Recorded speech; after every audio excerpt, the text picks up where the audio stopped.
Alright guys, sorry about that. Didn't know the pot over here hit my button and she cut off, but I did get her tied down to the stake. As you can see, probably really can't tell the difference now. So what I'm going to do is take the same pot. We're going to stick her, get your moss first. Let's move this out of the way. We're going to get your moss, do the same thing, fill it up some, not all the way to the top. Also, again, you don't want it so shallow that the roots come straight out the bottom. Now we're going to get this here and wrap the roots around there. I have now placed her in there. If you heard her squeaking, make sure my roots are pushed down in and around the pot. Alright, she looks, pull it down some more. There we go. She looks okay now. And what you're going to do, I'll have it another way I want. I'm just going to come in again and fill her in with some spag. And again, you want to make sure all your roots are covered. And with this process, with me, on the top part, I make sure it's a thick coat. So it's kind of like a sandwich. And the roots are the sandwich. I mean, the roots are the meat part, or the substance rather, the good stuff.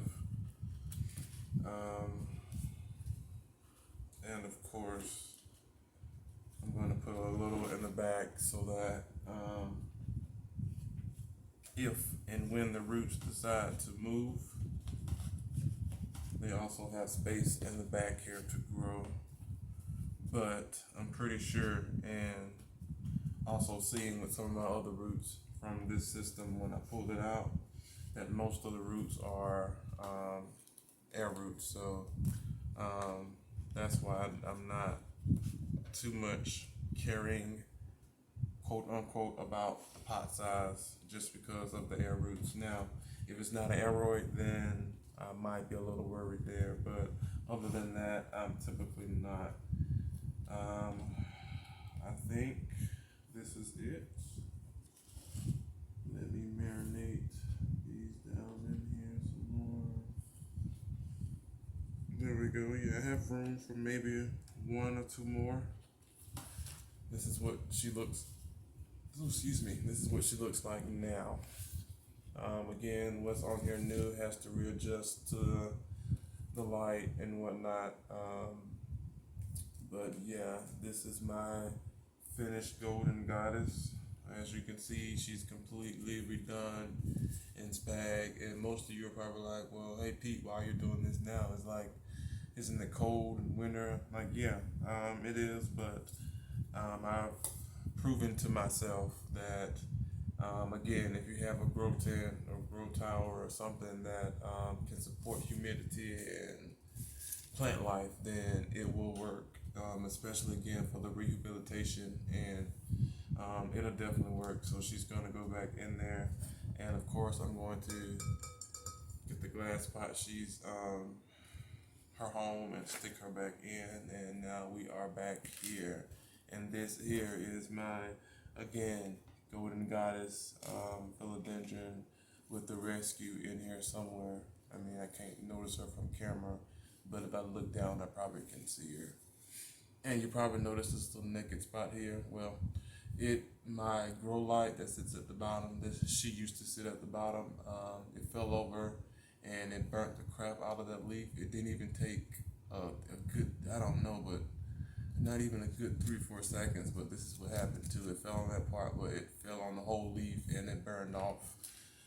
And I eventually had to cut it, of course, because of the humidity was making it rot and mold. So I couldn't keep it crispy or even try to cut it. But even the little part that was left cut, it went ahead and fell off. Anyway, guys, this is my golden goddess, Philodendron, and she's perfect. Again, this lime green is awesome. This is pop of color in my tent, or my collection rather. But let's move on to the next one. Now the last one here, well no, I have two more. I have my Rhaphidophora Tetrasperma, and then I also have down at the bottom, I have to get up and get, is my Philodendron Thai Sunrise. Yes. And the thing about the Thai Sunrise is that it's losing its variegation, and I'm pretty sure it's because of the light situation that it's in. And I don't too much like cutting my plants, but as you probably seen in one of my other videos, that it usually cut it and then it'll start to variegate. I usually have moon, case being different plants, but the variegation usually come back. But anyway, I decided to let it grow, and I got this little variegation in here, but these are the originals, so you'll know what it looks like. There's one there. Now the next leaf it gave me, even this little baby here was very good, but it started to die on me. But the next leaf it gave me like a mint. I'm not sure if you can see that one. And then after that, it started to go yellow, and I started asking questions on Instagram and YouTube and Facebook, and everyone was saying, cut it, cut it, cut it. And I'm like, no, I don't want to cut my plant, at least until it's time to cut her. So, just doing a regular cut wasn't going to work for me. But anyway, as you can see, she just kept growing and just kept sending out regular golden goddess looking leaves, and then eventually I got this little variegation right there. I'm not sure if it was because I moved up top towards the light and left it there for a few days. Not sure, but it kind of dwindled away, and the next leaf, I'm just not noticing it. But there's a little, you can see it or not. Come on, this leaf is in the way. There it is. That little green variegation spot there. It's in the same pattern, so it's making, of course, a clock pattern, but it's following the same pattern. And I, again, didn't want to cut it, but anyway, there I go rambling on about this little special guy. But of course, she's getting switched over as well right along with these tetraspermas, which the mother plant, hopefully I can pick her up like this and nothing happens. Come on, come on, come on. Great. My tetrasperma, of course, she's doing wonderful. There's a little spotty right here just because she was outside during the summer, and of course God's little wonderful little creature, wonderful little, just, yeah. And it ate, caterpillar ate part of the leaf off, part of the chunk of the stem off, and I didn't notice it, and it was really hanging by a thread, so if it would have fell over, I would have kicked it, pulled it, it would have snapped off. And I went ahead and pulled it off, and I rerooted her, and then that with these here, I cut it in two because it was two left on it, and I chopped it up and put it down, and ever since then they have been growing. And this one right here, inside of my grow tent, and as you can see here up top, again, all of my plants have topping areas, and there's new points growing everywhere because she really reached a really high point inside of my grow tent. You probably can't see her just because how tall she is, but she was sitting something like that growing up. And you know, guys, once they catch on, these tetraspermas, they tend to grow like crazy. and she sits inside of the grow tent, so of course she's very happy where she's at, and she's just been thriving. So of course I had to cut her back and propagate her. I'm thinking about keeping this one. I guess maybe down the line, if my number goes up, I can do night giveaways or something. But yeah, I'm going to hold on to this one.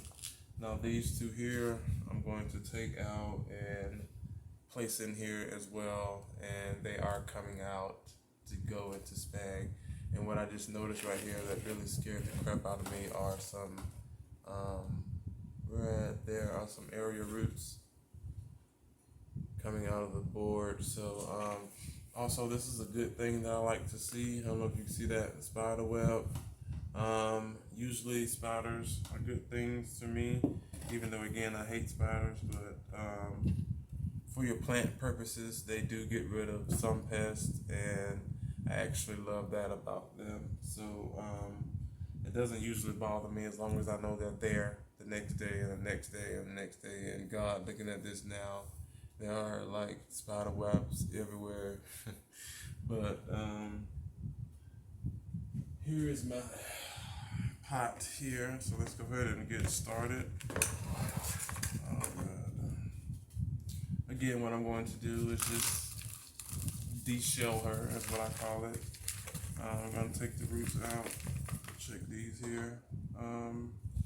It doesn't seem like they are very extensive, but there's enough on here for them to grow as much as they've grown. So again, quick process. What I'm going to do is rinse them off real quick.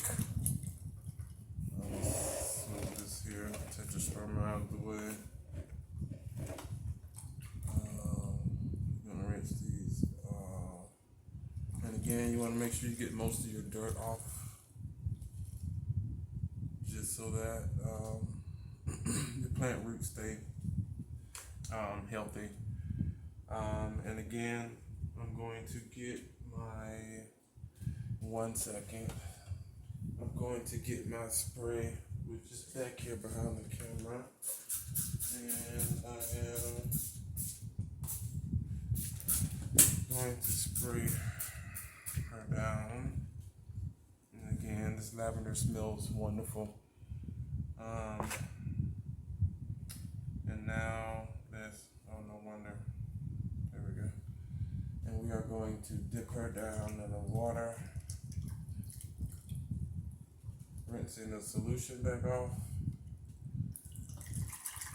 Alright.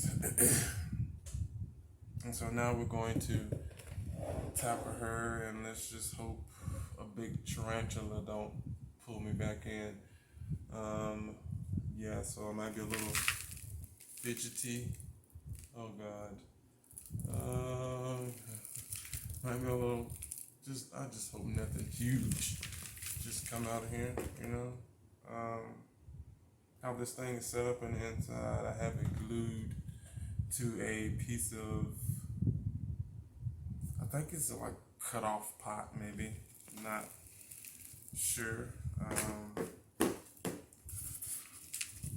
But whoa, I can tell that. Oh God, let's hope nothing comes out, because my hand is, I feel spider webs about that. Oh God, that's a huge spider web. Oh my Jesus, that is huge. Oh, please don't let nothing come out.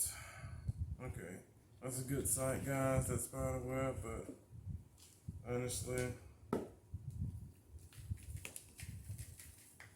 as I said before, I'm not a spider guy. So if I had spiders, it wouldn't be Spider-Man. I'll tell you that. And even for something, again, this lets you know that these aeroids root system are not as extensive, because this is a healthy plant, and that is all the root that it has. And this is the pot that I was talking about, but she's gonna go rat back down in here. Same orderly fashion. Let's make sure I don't pinch any of the roots. Okay. And what I'm going to do now is basically fill her in with spag.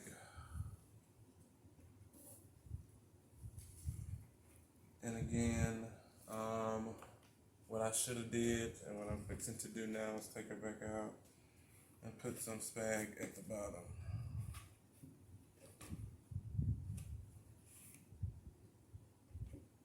Here we go. Better. All right. Whoa, don't you go to leaning. Let's fill this in. Again, guys, if you're working with something with a heavy backboard, and also the leaves themselves are pretty heavy once they start to pile on here. Just like feathers, one feather is super light, but a bajillion feathers, you know, you'll pull a muscle. So just keep in mind to put something heavy. Like I said before, I usually use pond or some actual big rocks to put at the bottom just to counterbalance the weight. So in case I go to bump it, it just doesn't fall straight back. But in this case, you know, I would hate it, but I would have to pick up spag. But it wouldn't necessarily hurt the plant compared to just growing it in soil itself, and it flips over and, you know, and it goes from there. But I'm going to fill this back in. I thought about putting some pond back here instead of my spag. I thought I had some more spag. No, that's vermiculite. I think I used it, if I'm not mistaken, but anyway, yeah, let's fill this back up here with spag. So now, again, I have to pause you guys to get some more spag and hydrate. So I'm gonna pause it. Just give me 1 second. All right, guys, I made it back. So I have some more spag here. What I'm going to do, or let's move this since I'm finished with it. What I'm doing rather is filling this back up back here, which I really shouldn't do. What I'm going to do is, again, guys, pause you and use pond because I need a little bit more weight to this because this wood, this is actual a piece of cedar that I found outside. So give me 1 more second. All right, guys, I've made it back. So what I did was went out and got my pond, and what we're going to do, again, to weigh this down, we're going to pour some of this in the bag.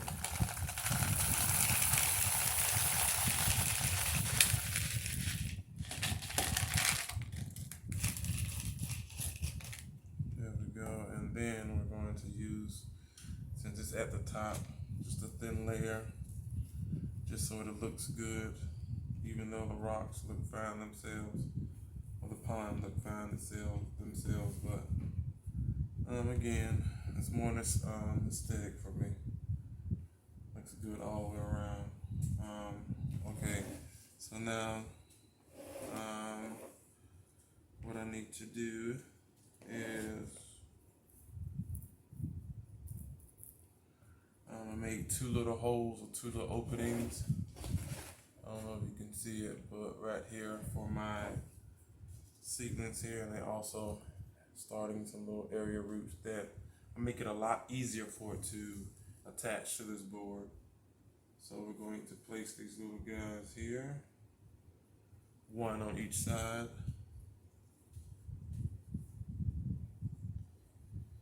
And then we're going to take the moss that I pulled back and refill it around the plants. Okay, we're going to put you here, as I said before, and I'm just going to do this. Makes it a lot easier. Alright, so now as this grows, it's growing inward towards this pole, so as it grows, it'll start to catch on itself and go from there. But you guys, keeping my fingers crossed.